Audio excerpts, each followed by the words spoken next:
Pinapa-excite talaga ng sobra ni Janine Gutierrez ang mga fans kasi nga tuwing magpo-post siya ng location niya sa ginagawa niyang project ay may caption na project secret pa rin, but maganda talaga to. At itong nakaraang araw ay may post na naman si Janine Gutierrez, Day 26, project that must not be named but super ganda.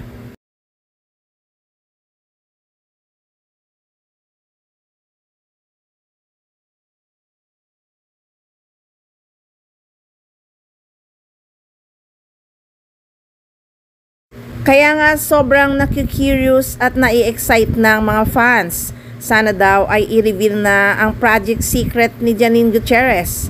Nako, para yung sa kanila na yata ni Jericho Rosales ang ginagawa ng actress. Bakit may pa-secret pa? At ang ganda ng location ha, province talaga ito.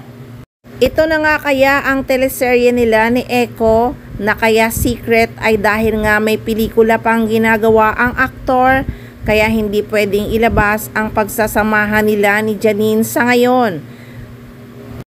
Nako, sana naman nga ay inuumpisahan na ang teleserye nila ni Echo dahil super duper excited na talaga kaming mga fans ng Econin.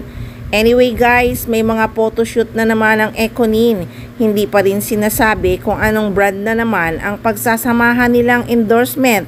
Nako, pinag-aagawan talaga ang dalawa sa mga endorsement kasi nga pinagkakatiwalaan talaga sila ng mga company.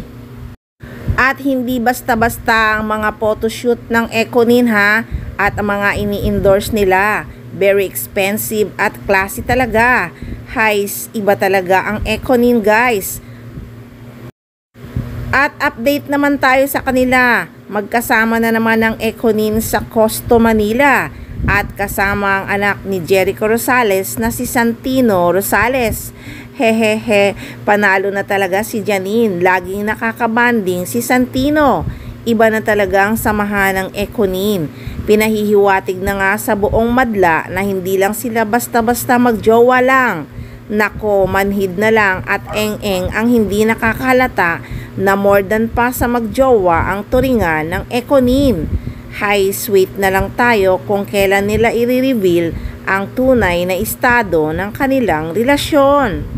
Nahalatang halata na talaga na magkasama na sa isang bubong si Janine Gutierrez at si Jericho Rosales.